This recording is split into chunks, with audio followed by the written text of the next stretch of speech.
बगुला भगत और केकड़ा। एक वन प्रदेश में एक बहुत बड़ा तालाब था। हर प्रकार के जीवों के लिए उसमें भोजन सामग्री होने के कारण वहाँ नाना प्रकार के जीव, पक्षी, मछलियाँ, कछुए और केकड़े निवास करते थे। पास में ही बगुला रहता था, जिसे परिश्रम करना बिल्कुल अच्छा नहीं लगता था। उसकी आंखें भी कमज़ोर थी। मछलियाँ पकड़ने के लिए तो मेहनत करनी पड़ती है, जो उसे खलती थी। इसलिए आलस्य के मारे वह प्राय भूखा ही रहता। एक टांग पर खड़ा यही सोचता रहता कि क्या उपाय किया जाए कि बिना हाथ पैर हिलाए रोज भोजन मिले। एक दिन उसे एक उपाय सूझा तो वह उसे आजमाने बैठ गया। बगुला तालाब के किनारे खड़ा हो गया और लगा आंखों से आंसू बहाने। एक केकड़े ने उसे आंसू बहाते देखा तो वह उसके निकट आया और पूछने लगा, मामा, क्या बात है?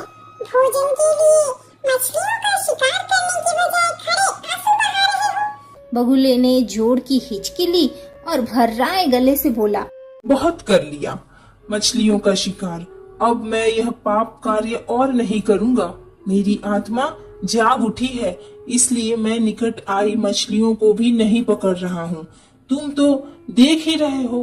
केकड़ा बोला, मामा, शिकार नहीं करोगे, कुछ खाओगे नहीं तो मर नहीं जाओगे? बगुले ने एक और हिचकी ली। ऐसे जीवन का नष्ट होना ही अच्छा है बेटे। वैसे भी हम सबको जल्दी मरना ही है। मुझे ज्ञात हुआ है कि शीघ्र ही यहाँ 12 वर्ष लंबा सूखा पड़ेगा। बगुले ने केकड़े को बताया कि यह बात उसे एक त्रिकालदर्शी महात्मा ने बताई है, जिसकी भविष्यवाणी कभी गलत नहीं होती। केकड़े ने जाकर सबको बताया कि कैसे बगुले ने बलिदान व भक्ति का मार्ग अपना लिया है और सूखा पड़ने वाला है। उस तालाब के सारे जीव, मछलियाँ, कछुए, केकड़े, बत्तख व सारस आदि दौड़े दौड़े बगुले के पास आए और बोले, भगत मामा, अब तुम ही हमें कोई बचाव का रास्ता बताओ। अपनी अक्ल लड़ाओ, तुम तो महाज्ञानी बन ही गए हो। बगुले ने कुछ सोचकर बताया कि वहां से कुछ कोस दूर एक जलाशय है, जिसमें पहाड़ी झरना बहकर गिरता है।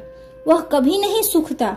यदि जलाशय के सब जीव वहीं चले जाएं, तो बचाव हो सकता है। अब समस्या यह थी कि वहां तक जाया कैसे जाए। बगुले भगत ने यह समस्या भी सुलझा दी। मैं तुम्हें एक एक करके अपनी पीठ पर बिठाकर वहां तक पहुंचाऊंगा, क्योंकि अब मेरा सारा शेष जीवन दूसरों की सेवा करने में ही तो गुजरेगा। सभी जीवों ने गदगद होकर बगुला भगत जी के जय के नारे लगाए। अब बगुला भगत के पौ 12 हो गई।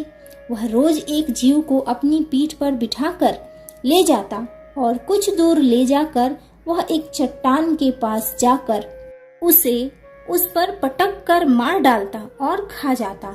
कभी मूड हुआ तो भगत जी 2 फेरे भी लगाते और 2 जीव को चट कर जाते। तालाब में जानवरों की संख्या घटने लगी। चट्टान के पास मारे जीवों की हड्डियों का ढेर बढ़ने लगा और भगत जी की सेहत बनने लगी। खा खा कर वह खूब मोटे हो गए। मुख पर लाली आ गई और पंख चर्बी के तेज से चमकने लगा। उन्हें देखकर दूसरे जीव कहते, देखो, दूसरों की सेवा का फल और पुण्य भगत जी के शरीर को लग रहा है। बगुला भगत मन ही मन खूब हंसता। वह सोचता कि देखो, दुनिया में कैसे कैसे मूर्ख जीव भरे हैं, जो सबका विश्वास कर लेते हैं।